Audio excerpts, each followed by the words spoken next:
តែបើអ្នកប្រឆាំង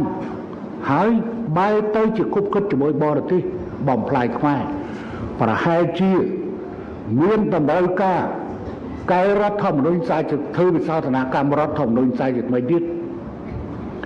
ដែលខ្ញុំសូម5ផ្ញើទៅឯកឧត្តម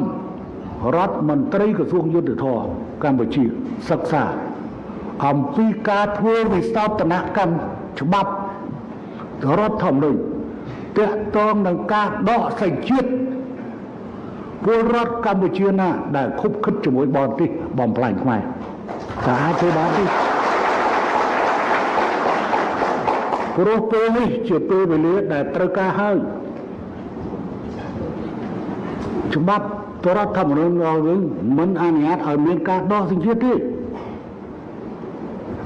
ហើយខ្លួនខ្ញុំđãទប់ទល់រឿងហ្នឹង